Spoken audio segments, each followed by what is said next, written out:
Hello और welcome student. स्वागत है आपका करण गुप्ता 12 क्लासेस में, जिसमें हम बात कर रहे हैं वेयर हाउस के बारे में।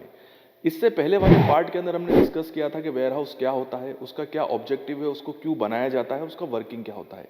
आज का जो सेकंड पार्ट होगा उसके अंदर हम डिस्कस करेंगे general guideline of warehouse की, कि वेयर हाउस की क्या गाइडलाइन होती है।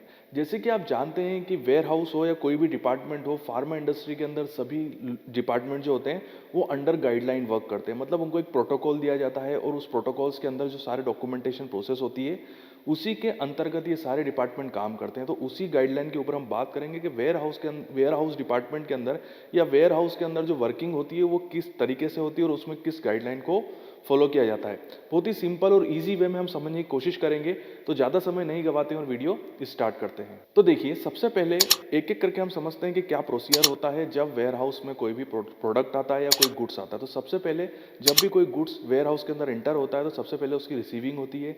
रिसीविंग के समय उस पूरे तरीके से उस गुड्स को चेक किया जाता है, उसकी पूरी बिलिंग को चेक किया जाता है और साथ ही साथ वो किस कंडीशन में है उसको चेक किया जाता है। उसके बाद उसको पूरा चेक करने के बाद उसका फिर क्वालिटी कंट्रोल और उसका वेरिफिकेशन किया जाता है। क्वालिटी कंट्रोल और वेरिफिकेशन से मतलब है कि उस जो आपका गुड्स आया है, जो भी प्रोडक्ट आपके वेयर हाउस के अंदर इंटर हुआ है, उसकी सैंपलिंग करके पहले क्वालिटी कंट्रोल लेबोरेटरी के अंदर भेजा जाता है और वहाँ पर चेक करने के बाद ही पता लगाया जाता है कि ये प्रोडक्ट जो है पूरा प्योर है कि नहीं है, इसके अंदर कोई इम्प्योरिटी तो इंटर नहीं हो गई है। ये पूरा वेरीफाई करने के बाद ही कोई भी गुड्स या कोई भी प्रोडक्ट जो होता है वो वेयर हाउस के अंदर इंटर होता है। उसके बाद ये प्रोडक्ट जो होता है वो वेयर हाउस के अंदर स्टोर किया जाता है और वो प्रॉपर तरीके से स्टोरेज कंडीशन उसको प्रोवाइड की जाती है। अगर जो भी प्रोडक्ट की जो स्पेसिफिकेशन है उसके हिसाब से प्रोडक्ट को वेयर हाउस के अंदर स्टोर किया जाता है। अगर प्रोडक्ट जो है उसको रूम टेम्परेचर चाहिए तो उसको रूम टेम्परेचर प्रोवाइड किया जाता है। अगर उसको बिल्कुल मिनिमम टेम्परेचर चाहिए तो उसको मिनिमम टेम्परेचर प्रोवाइड किया जाता है। जिस हिसाब से जो भी उसकी कंडीशन है उसके हिसाब से प्रोडक्ट को वेयर हाउस के अंदर स्टोर किया जाता है। उसके बाद आपको जो भी वेयर हाउस होता है, वेयर हाउस के अंदर एक स्टॉक रजिस्टर को मेंटेन किया जाता है। ये स्टॉक रजिस्टर का मतलब ये होता है कि जो भी प्रोडक्ट वेयर हाउस के अंदर इंटर हो रहा है या जो भी प्रोडक्ट स्टोर हो रहा है उसको स्टॉक रजिस्टर के अंदर लिखा जाता है कि ये इतनी इस तारीख को इतनी क्वांटिटी के अंदर ये प्रोडक्ट आया। और अगर उस प्रोडक्ट की पहले से भी क्वांटिटी अगर वेयर हाउस के अंदर प्रेजेंट हो तो उसको, और जो अब आई है उसको जोड़ के भी उसके अंदर लिखा जाता है कि पहले हमारे पास इतनी क्वांटिटी में प्रेजेंट था और ये अदर क्वांटिटी जो है वो अब ऐड हो गई है, तो अब कुल मिला के हमारे पास ये प्रोडक्ट जो है वो अब इतनी क्वांटिटी के अंदर उपलब्ध है। और ये उसकी पूरी डेट तारीख सब स्टॉक रजिस्टर के अंदर मेंटेन की जाती है। तो इस रजिस्टर को मेंटेन करने का काम जो होता है वो वेयर हाउस के अंदर होता है कि जब भी वेयर हाउस से पूछा जाए कि हमको ये प्रोडक्ट चाहिए और आपको क्या कितनी क्वांटिटी के अंदर वेयर हाउस के अंदर ये प्रोडक्ट प्रेजेंट है, तो उस रजिस्टर के थ्रू ही उनको पता चलता है कि ये प्रोडक्ट जो है वो इतनी क्वांटिटी के अंदर प्रेजेंट है, क्योंकि उसके स्टॉक रजिस्टर के अंदर पूरी जानकारी प्रेजेंट होती है उस प्रोडक्ट के बारे में। उसके बाद डॉक्यूमेंटेशन का फ्लो कराने का काम भी वेयर हाउस डिपार्टमेंट ही देखता है। डॉक्यूमेंटेशन के फ्लो से मतलब है कि जब भी कोई गुड्स या कोई भी प्रोडक्ट वेयर हाउस के अंदर इंटर होता है तो एचआर डिपार्टमेंट को बताया जाता है कि ये गुड्स आ चुका है, तो उसको पूरा डॉक्यूमेंटेशन को प्रोवाइड किया जाता है। उनके सील साइन उधर से लिए जाते हैं कि उनको पूरी तरीके से जानकारी हो। साथ ही साथ जिस भी डिपार्टमेंट से रिलेटेड वो गुड्स है उस डिपार्टमेंट को भी इन्फॉर्म किया जाता है कि आपका जो प्रोडक्ट है जो कि आपको रिक्वायरमेंट थी वो अब आ चुका है, तो उससे उनको भी इन्फॉर्म कर दिया जाता है। तो सारा डॉक्यूमेंटेशन का फ्लो जो होता है वो वेयर हाउस डिपार्टमेंट ही हैंडल करता है। उसके बाद अगर किसी भी टाइप के स्टॉक के अंदर लॉस हो रहा है, मतलब वेयर हाउस के अंदर जो प्रोडक्ट स्टोर किया गया है और वहाँ पर उनको कुछ दिखता है कि ये प्रोडक्ट जो है वो लॉस हो चुका है। एग्जाम्पल के लिए मैंने आपको बताया कि कोई प्रोडक्ट ऐसा था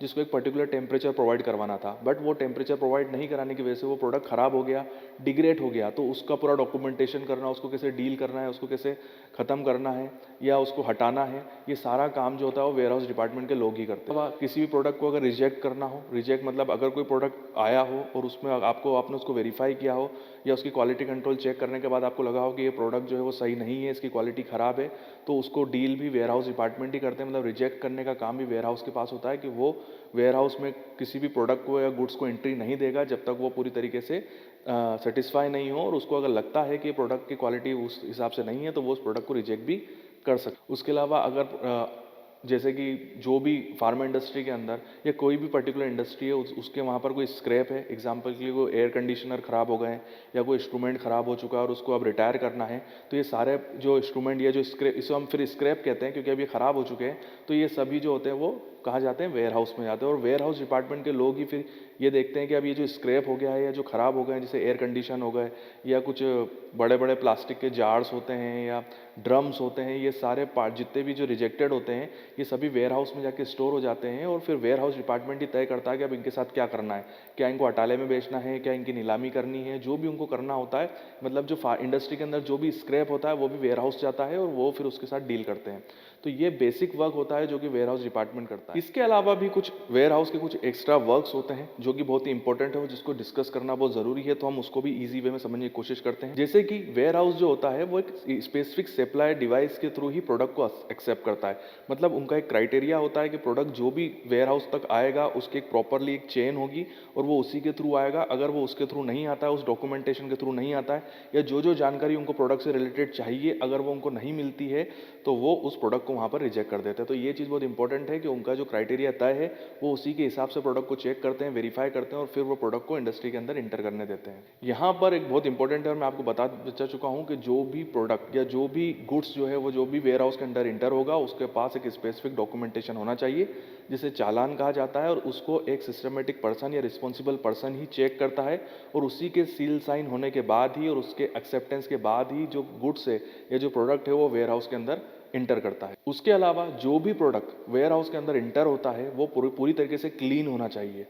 क्लीन होना बहुत ज़्यादा ज़रूरी है। अगर कोई अनक्लीन आता है या किसी टाइप की इम्प्यूरिटी उसके साथ लगी हुई है तो वहीं के वहीं रिजेक्ट हो जाएगा।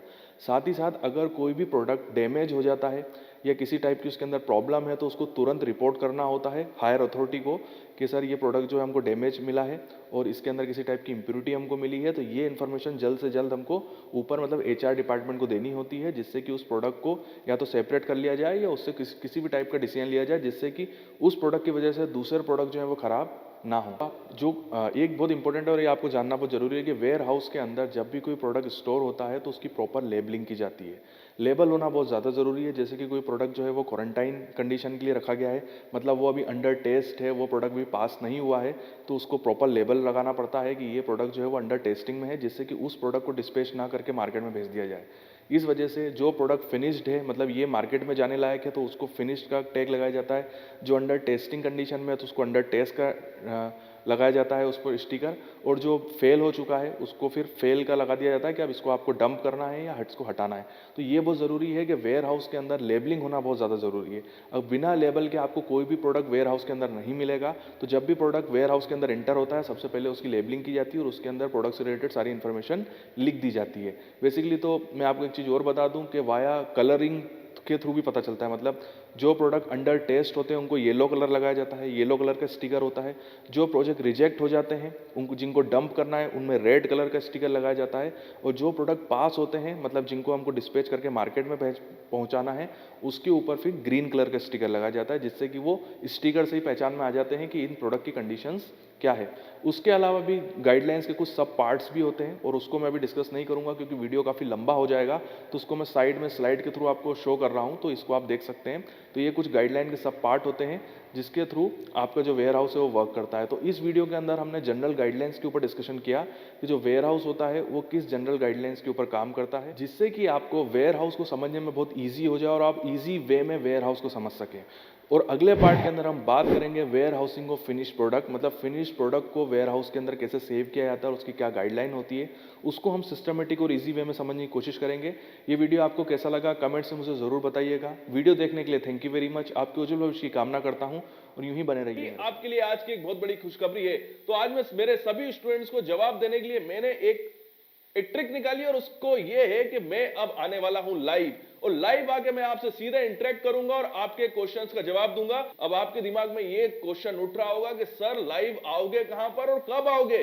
तो मैं आपको एक चीज बता दूं कि मैं लाइव आऊंगा मेरे फेसबुक पेज पे। मेरे फेसबुक पेज का नाम है प्रोफेसर करण अजय गुप्ता। उस पेज को आप फॉलो कर लीजिए।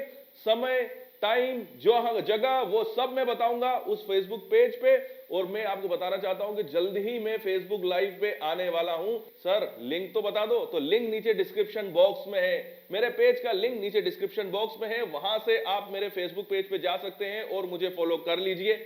और एक मिनट और, अगली मुलाकात होती है फेसबुक पेज पे। ये मेरे साथ